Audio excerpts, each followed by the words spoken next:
Ça, c'est le vélo électrique pliant le plus cher de chez Decathlon. Il se déplie en 1 seconde, comme ça.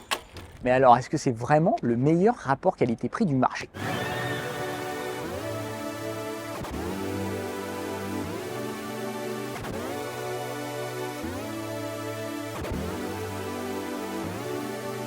Avant de commencer, n'oubliez pas de vous abonner à la chaîne, on a toujours besoin de vous pour vous proposer encore plus de contenu et de tests sur les vélos. Alors ce vélo Decathlon, c'est le Between eFall 900, c'est le vélo pliant électrique le plus haut de gamme de chez Decathlon, il coûte 1 700 €. Pour 1 700 €, qu'est-ce qu'on a? On a un peu le mix de ce qui se fait de mieux chez Decathlon. On va avoir le système de pliage 1 seconde qu'on avait vu sur le Fold 1 seconde, la version musculaire, et on a le même moteur que sur le eFold 500, moteur de 35 Nm placé dans la roue arrière. La batterie en revanche n'est plus dans le tube diagonal, la batterie est ici dans la tige de selle. Alors en termes de pliage, on reprend ce qu'on avait vu sur le Fold 1 seconde. C'est un système très simple, on va ouvrir la charnière, rabattre la roue avant sur la roue arrière, on va venir baisser la potence, plier les pédales, voilà, et là on va pouvoir rouler avec le vélo juste en le faisant basculer sur la roue arrière et on va pouvoir le manipuler comme ça. Et pour le ranger et pour gagner un maximum de place, on va pouvoir descendre la tige de selle tout au fond. Et voilà, et ce qui est bien, c'est qu'il y a deux petites béquilles. On a une béquille en fer qui va pouvoir maintenir le vélo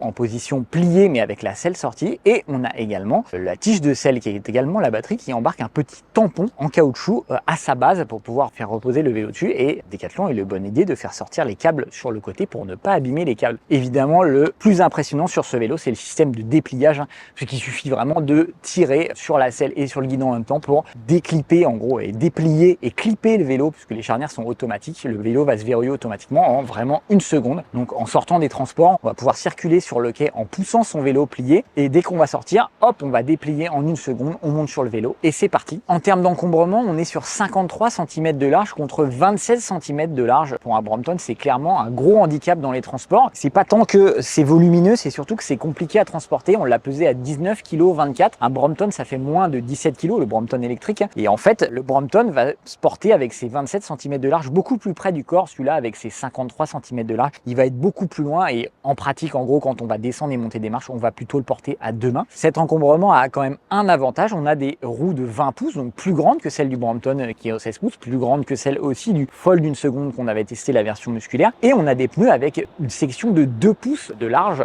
donc c'est assez gros. On a un gros volume d'air à l'intérieur du pneu, ce qui va permettre un bon amortissement du vélo, et ça c'est très agréable sur un vélo pliant. On a également une large selle. Franchement, c'est un vélo qui est plutôt agréable à rouler au quotidien, même s'il y a encore quelques petits points négatifs, comme les poignées qui sont quand même très durs. On va avoir un vélo qui convient selon Decathlon pour les cyclistes entre 1,45 m et 1,95 m. On l'a fait tester à des gens d'1,50 m, ça convient assez bien. On va baisser la selle, le guidon sera un peu haut, mais on peut quand même le piloter. Moi je fais 1,80 m, franchement ça me va plutôt bien, les freins tombent bien sous la main, ça reste quand même une position globalement confortable. Et ils ont également ajouté une potence réglable en hauteur de quelques centimètres, donc ça c'est encore un plus pour les grands, même si les plus grands gabarits vont quand même être assez près du guidon et vont se retrouver assez vite avec les jambes dans le guidon. Voilà, on va dire que entre 1,50 m et 1,85 m, 90 m, ça va. Pour les extrêmes, ça va toujours être un peu plus compliqué. Les pédales également, on n'a pas le choix, c'est des pédales pliantes par défaut qui sont en plastique. Il y a des petits picots, mais sous la pluie, ça va quand même glisser un peu. C'est pas les meilleures pédales du monde, mais là, pour le coup, c'est très difficile de trouver des pédales pliantes sur le marché en seconde main. En termes de stabilité, c'est quand même beaucoup plus stable qu'un vélo 16 pouces. Comparé au Brompton, c'est assez proche, puisqu'on voit que en fait, la longueur du vélo, des deux vélos, est assez proche. Le Brompton est quand même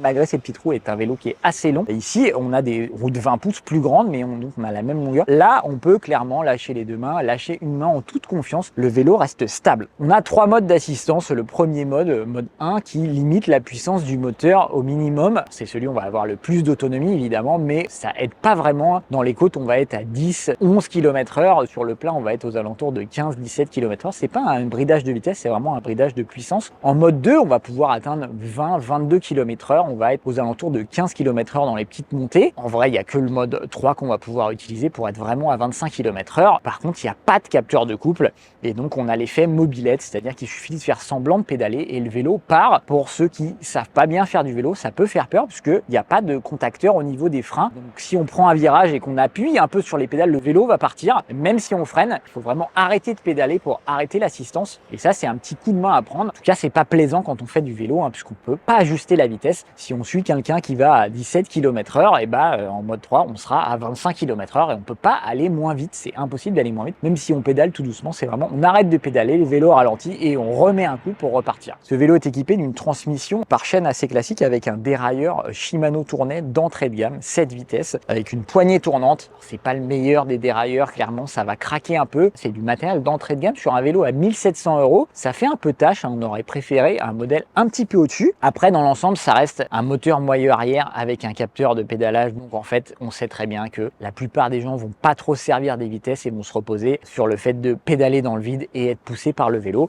Voilà, ça fait bien le boulot, c'est du Shimano, c'est correct, mais on aurait préféré un petit montée en gamme. Ce n'est pas le cas des freins qui sont pour le coup, c'est des freins à disque hydraulique Tektro avec des disques de 160 mm. Et franchement, c'est des freins à disque qui freinent très bien, surtout pour ce vélo, surtout équipé de ces pneus-là. Le combo frein à disque avec des bons pneus, c'est vraiment très efficace. On va pouvoir arrêter le vélo quasiment instantanément lancé à 25 km/h.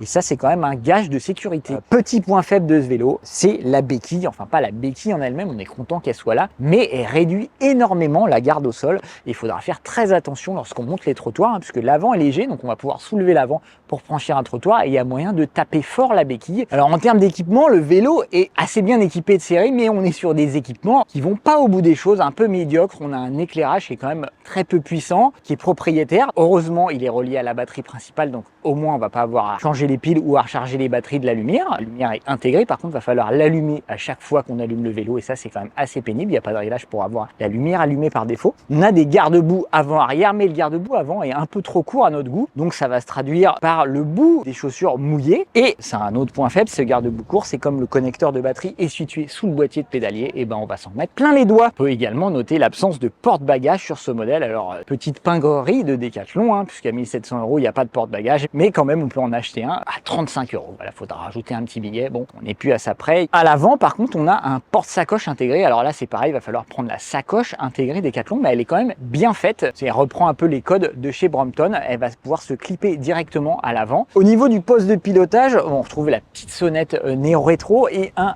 écran et qui va également regrouper les commandes. C'est assez basique, mais on va avoir l'essentiel, la vitesse instantanée, le pourcentage de batterie et le mode d'assistance utilisé. Donc l'afficheur va également afficher l'autonomie et justement en termes d'autonomie, qu'est-ce qu'on a? On a une batterie de 252 Wh qui est ici dans la tige de selle, va permettre de parcourir en gros 30 km. Nous, on a pu faire 28 km avec l'assistance au maximum, un pilote de 80 kg et peu de dénivelé, moins de 200 mètres de dénivelé, donc ça reste peu. On va pouvoir gagner un peu plus en mode 2, en mode 1, on n'en parle même pas puisque franchement l'assistance est vraiment trop faible pour pouvoir l'utiliser. Mais bon, ils annoncent 30 km d'autonomie, donc le pari est tenu. Ça reste correct pour un vélo pliant, c'est satisfaisant, on va dire, on pourra avoir plus, mais au détriment d'une plus grosse batterie. La batterie fait déjà plus de 70 cm de haut, elle est tout simplement énorme, hein. C'est très compliqué à transporter et surtout on a un connecteur qui est placé sous le vélo et ça il va prendre tous les résidus d'hydrocarbures quand la chaussée est détrempée si on roule dans une flaque d'eau. On va avoir tout ça sur les mains et ça c'est quand même le mauvais point de ce vélo. Decathlon a quand même eu la bonne idée de verrouiller la batterie avec un système de clés. Ça c'est plutôt une bonne idée puisqu'on va pouvoir laisser la batterie sur le vélo et l'accrocher dans la rue pour un arrêt minute. On conseille de pas trop le faire, on ne sait pas si c'est résistant ou pas, mais bon on sait que le vol de batterie c'est quand même un sport. Pour recharger cette batterie on va utiliser le connecteur situé à l'arrière de la batterie et les chargeurs 2 ampères fournis. Il faudra quand même 3 heures pour recharger entièrement la batterie. Alors ce Between eFall 900, ça reste un vélo quand même très confortable à rouler. Surtout, il a un système de pliage et de dépliage très performant. On va pouvoir le déplier en seulement 1 seconde. Petit défaut quand même, il est quand même très lourd et très encombrant. Donc il va être assez compliqué à manipuler dans les transports notamment comparé au Brompton. Et surtout, il n'a pas de capteur de couple. Donc lorsqu'on roule avec, en tout cas, c'est moins naturel qu'un vélo avec capteur de couple. On va pas pouvoir ajuster correctement sa vitesse. Mais voilà, il a quelques petits défauts par-ci par-là, aussi des bonnes idées comme le porte-sacoche, mais dans l'ensemble à 1700 €, il y a tout simplement pas de concurrence sur le marché. Chez Eovolt, va falloir compter plus de 2000 € pour avoir l'équivalent et chez Brompton, va falloir compter plus de 3500 €. Voilà, comme d'habitude, Decathlon réalise le tour de force de proposer l'un des meilleurs rapports qualité-prix du marché sur le segment des vélos électriques pliants.